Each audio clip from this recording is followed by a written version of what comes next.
Hi everyone. So in today's video we're talking about the forehand ground stroke. Most people's favourite ground stroke out of the two, out of the forehand and the backhand. What we're going to do today is just break down the forehand ground stroke in three key areas, and that number one is the grip, how you hold the racket. Number two, the technique that you use in relation to the grip that you use, and then obviously the footwork required in order to perform the stroke to the best of your ability.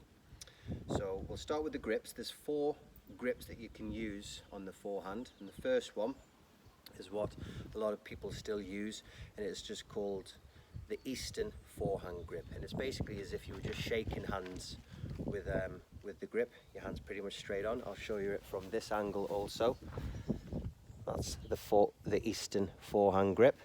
Okay, and I still see a lot of people at the tennis club that will use this grip, and it's a grip that was used in the early years on the professional circuit.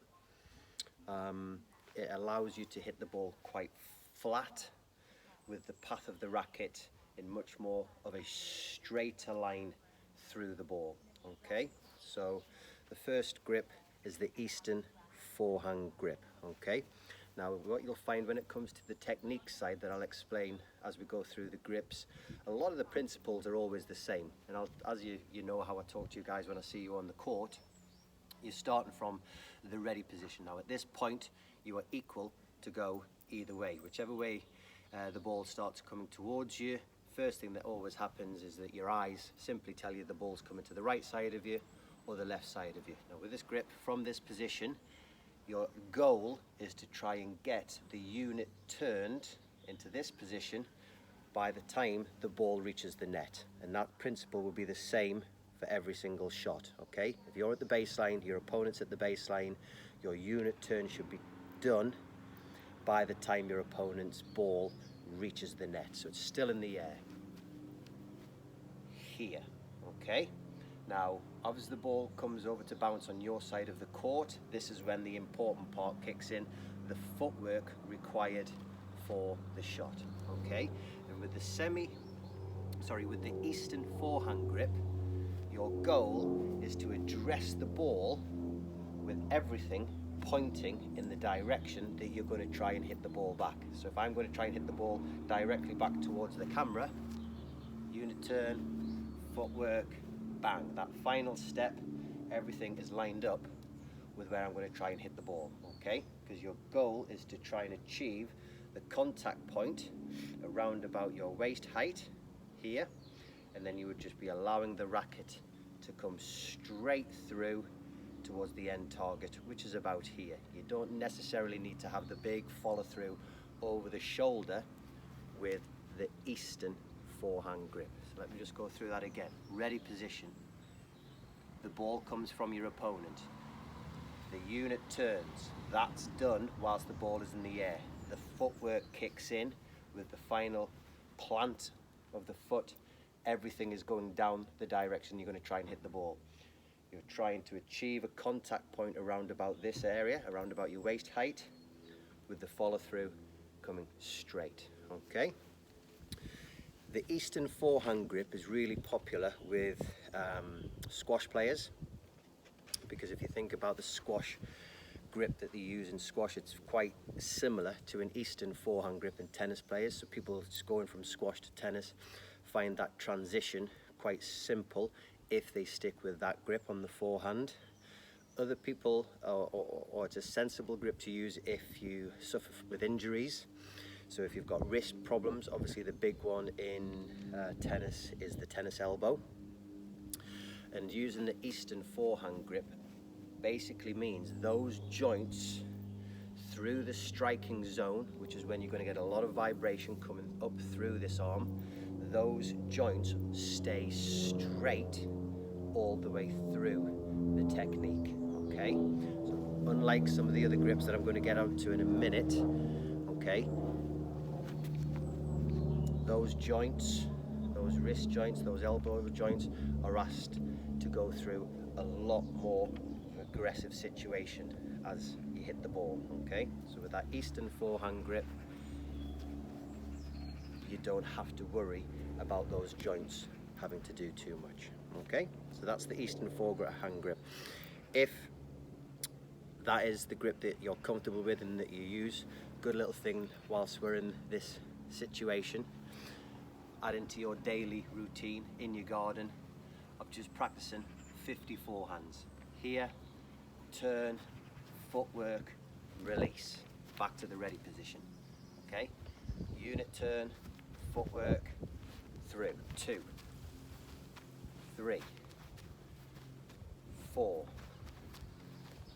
5, do 50 a day. Okay, so that's the Eastern forehand grip. The next grip, you would move the grip very slightly to the right if you're right-handed, to the left if you're left-handed, is what we call the modified Eastern forehand grip. Okay, so it's very slightly further over on the side of the grip. Popular grip for some professionals. A very well-known professional called Roger Federer uses the modified Eastern forehand grip, and this just allows you to start generating a little bit more topspin up the back of the ball. As we all know, topspin is a huge part of our ground strokes in the modern game, just to be able to control the ball and get the ball to come back down on the other side. But the modified Eastern forehand grip gives the player just a few more options. They can start generating that racket head speed and that brush up the back of the ball to create the spin, but they can also still flatten it out if they want to take that ball a little bit earlier, keep it a little bit lower near the net and pick up the pace. Obviously you have to be good enough to do those type of things, but with that modified Eastern forehand grip, again, just as I explained on the Eastern forehand grip, principles are the same. From the ready position, you're trying to achieve this whilst the ball is still in the air. Approximately by the time it reaches the net, this is done. If you notice, I'm starting to pull the racket head a little bit higher on the take back than from the Eastern forehand take back. It's coming a little bit higher, and the reason why, as that's done and I'm starting to get the feet into position, as you can see, the racket head is starting to create this circular motion through the ball. Watch that again, from the ready position. Okay, as I start turning, the racket head's coming up a little bit, footwork to wherever the ball is required, racket head underneath the ball, then I start brushing up to that point of contact, and then the wrist is going to roll through and towards this opposite shoulder area. It doesn't have to be wrapped all the way around, as long as it starts rolling and coming over towards this area and not collapsing on my body. Okay, so a little close up, the Eastern forehand, modified Eastern forehand. So you can see it from both sides. Okay, quick recap, ready position. Pull the racket head up a little bit higher, get the footwork to start, racket head comes underneath the ball, you start brushing the racket head up to the point of contact, same area, but then the racket follows through towards this opposite shoulder. Okay, traditionally with regards to the footwork, it is quite similar to the Eastern forehand, okay, in that you want predominantly the body facing the direction you're going to try and hit the ball. Okay, so if I want to pull the ball across the court, across the camera, I'd be addressing my body position slightly more open, brushing up the back of the ball, point of contact further in front of my body, follow through. If I want to hit the ball down the line to this side of the camera, I'd be up, addressing the ball with a little bit more of a turn, point of contact, following through towards that side. Okay, so that's the modified Eastern forehand grip. Grip number 3, I'm going very slightly further around, and this is what we call the semi-western forehand grip. Semi-western forehand grip is probably the most popular grip on the professional tour, and this really kicked off, I'd say, mid-90s. early 90s, mid 90s, when modern rackets, modern tennis balls, the fitness and strength and conditioning of a tennis player really cranked up. So therefore simply tennis players could hit the ball harder. But obviously, as we all know, and often I talk to you all about, number one goal in tennis, you got to hit a ball, you got to get it over the net, and you got to get it in on the other side. So if these guys and girls were hitting the ball just so hard, they needed to increase the top spin to get that ball to come back down on the other side. And so simply by moving your grip slightly further around, obviously to the right if you're right-handed, to the left if you're left-handed, allows you to get that racket head really driving up the back of the tennis ball before it then follows through, just like the modified Eastern forehand grip, but it creates more of that ball spinning forward. Okay, now the slight difference between the modified Eastern forehand and the semi-Western forehand grip is that you need the racket head to stay lower than the ball for a little bit longer, so it actually gets a little bit closer to the ball before it starts driving up the back of the ball. So the path of that brush up is shorter but steeper. So let me just explain that. For your Eastern forehand grip, it's very flat through the ball. For your modified Eastern forehand grip, you can start creating a loop, but then you're brushing up the back of the ball at a more gradual steepness. The semi-Western forehand grip, you can afford to start really bringing this racket head up higher, pulling it closer to the ball before start driving up the back of the ball before following through. Okay. The other thing now that comes into play with the semi-Western forehand grip is the rotation of the body and the footwork. Okay, and you'll see a lot of the professional tennis players playing with open stance feet, semi-open stance feet. Okay, so we're moving away from the traditional positions of the body facing straight down the court. Okay, and the reason this is because simply the ball has been hit from the opponent and it has reached you, the other person, in just such a short space of time. So you don't have time to sometimes get all this turn in. So sometimes from here, boom, that's all you've got time to do, is to get that unit turn twist. Okay, now very important, if you're practicing open stance footwork or semi-open stance footwork, yeah, that you do it by also twisting the feet. It is not just a case of this. And if you look at my feet there, nothing's turned. The feet need to swivel with the body to keep the knees over the line of the toes. Okay, so again, injury prevention. Just make sure if you're practicing your unit turn and you want to practice a semi-open or a full open stance, twist the feet with the body. Okay, so same principles as all the others. From the ready position, you have to achieve the unit turn whilst the ball is still in the air. As you can notice, the racket head started to come a little bit higher. Okay, I'm then driving the racket head underneath the ball, so it's quite close to the ball now. Then I'm going to start driving up the back of the ball, but watch a lot more what happens within the trunk of the body now. As I've struck the ball, I'm rotating. Okay, so it's putting a little bit more stress on your joints, as long as you haven't got any hip issues, tennis elbow issues, wrist issues, knee issues. You can practice if you want to generate more topspin. Semi-Western, racket head comes up a little bit higher, twist, racket head down and rotate. Okay, racket up, rotate. Okay, and that is the semi-Western forehand grip.